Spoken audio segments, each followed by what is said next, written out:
नमस्कार, आप देख रहे हैं आज तक। आपके साथ मैं हूं सईद अंसारी। उत्तर प्रदेश में तीसरे चरण के चुनाव प्रचार के अंतिम दिन योगी आदित्यनाथ अखिलेश यादव की सीट करहल पर कैंपेन करने पहुंचे। योगी आदित्यनाथ ने फिर माफिया राज और गुंडा राज का सवाल उठाया। बीजेपी करहल में अखिलेश यादव को घेरने में लगी है। मुकाबले को तीखा बनाने में बीजेपी ने अपना पूरा जोर लगा दिया है।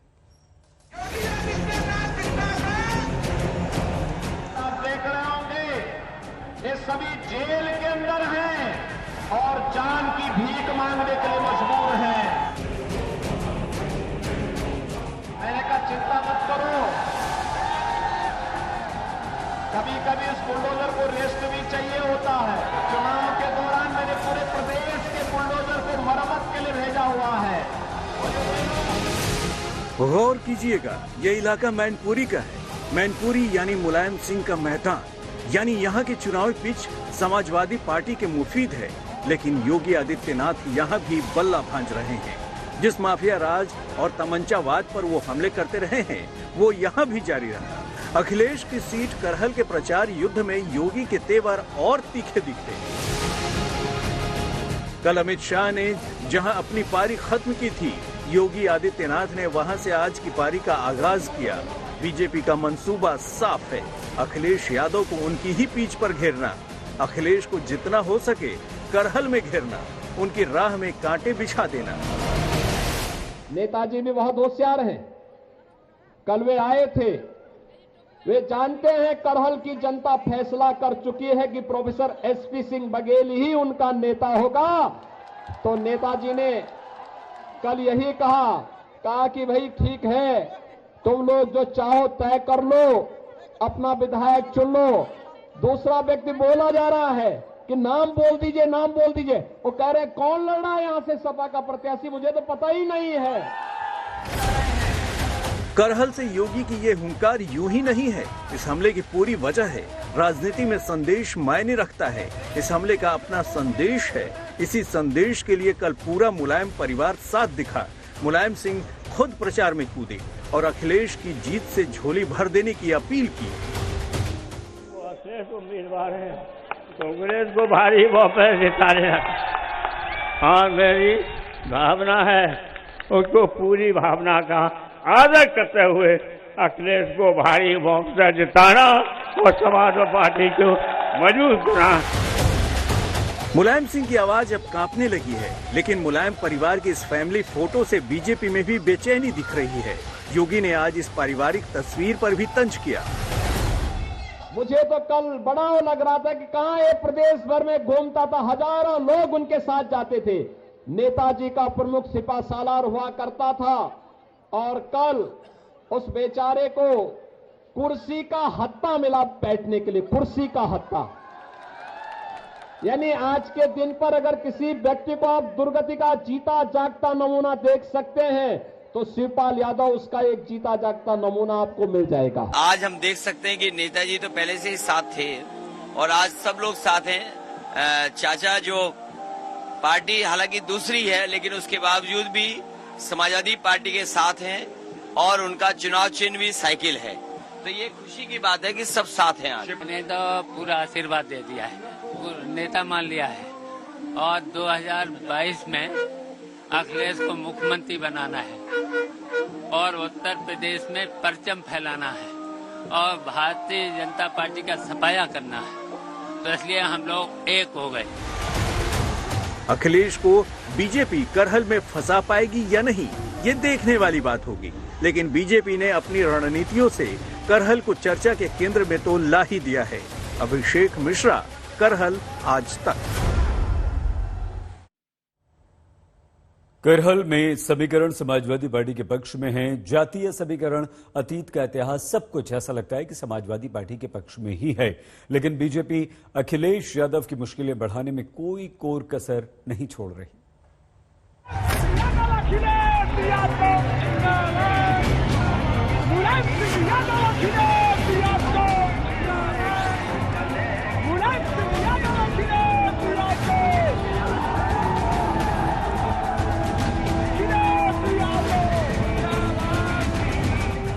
करहल यानी तीसरे दौर के मुकाबले का एपिसेंटर, वो जहां बीजेपी और समाजवादी पार्टी ने एड़ी चोटी का जोर लगा रखा है, वो सीट जिस पर जीत को अमित शाह यूपी की जीत के बराबर बता रहे हैं, और वो सीट जहां मुलायम परिवार प्रतिष्ठा की लड़ाई में फंस गया है।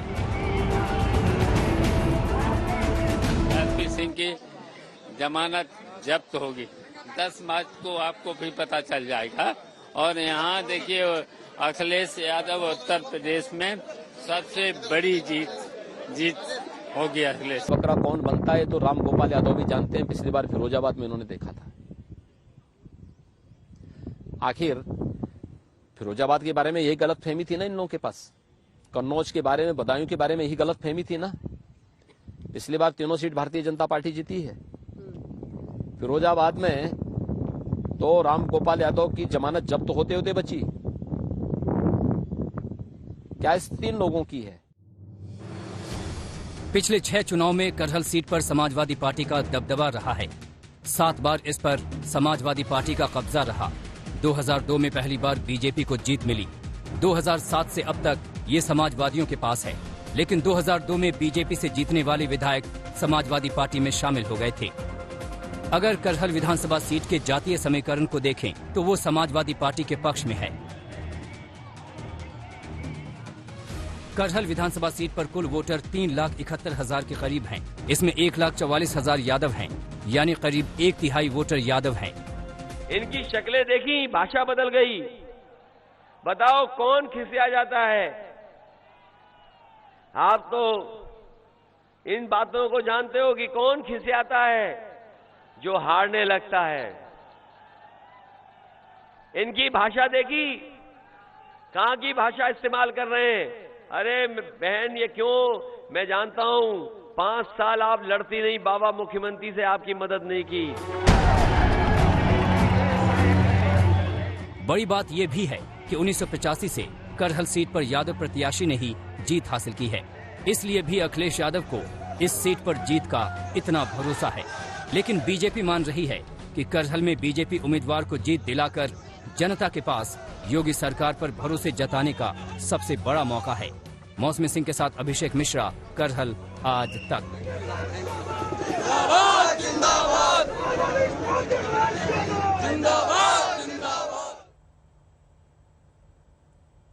उत्तर प्रदेश में तीसरे चरण के लिए चुनाव प्रचार आज खत्म हो रहा है। दांव पर 59 सीटें हैं। बड़े बड़े दिग्गजों का इम्तिहान है, लेकिन असली परीक्षा समाजवादी पार्टी की है। समाजवादी पार्टी 2017 में यादवलैंड में औंधे मुंह गिरी थी। उसकी सीटों का दायरा सिमटकर सिर्फ 8 तक रह गया था। सरकार में आना है तो समाजवादी पार्टी को अपना प्रदर्शन ठीक ही नहीं, जबरदस्त करना होगा।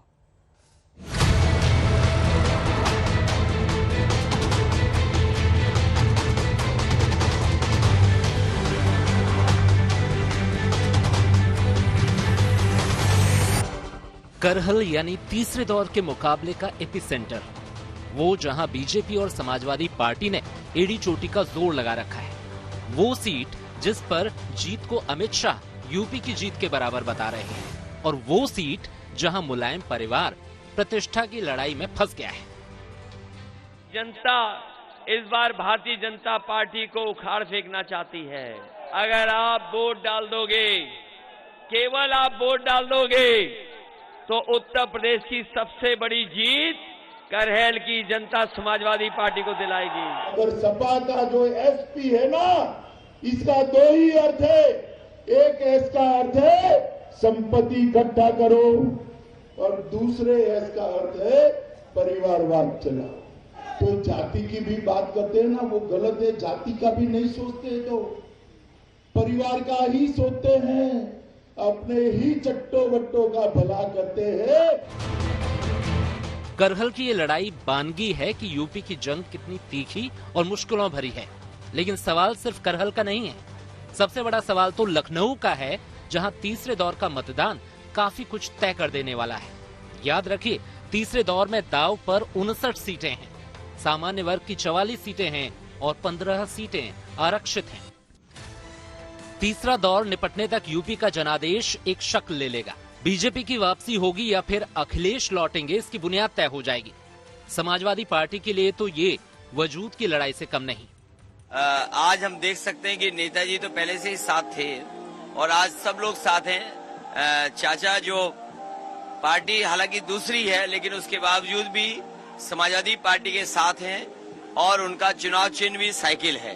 मतदाता को समर्थन के और आपकी उम्मीदों को समाजवादी पूरा करेंगे और मैं विश्वास दिलाता हूँ कि मैं कर्तव्य मीटिंग बुलाएंगे पार्टी के लोग और कहेंगे कि घोर में इतनी बड़ी विशाल सभा लाखों लोग आए, उम्मीद के साथ आए समाजवादी पार्टी में, तो उनकी उम्मीदों को पूरा करेंगे, हम आपको निराश नहीं करेंगे। मैंने तो पूरा आशीर्वाद दे दिया है, नेता मान लिया है और 2022 में अखिलेश को मुख्यमंत्री बनाना है और उत्तर प्रदेश में परचम फैलाना है और भारतीय जनता पार्टी का सफाया करना है, तो इसलिए हम लोग एक हो गए।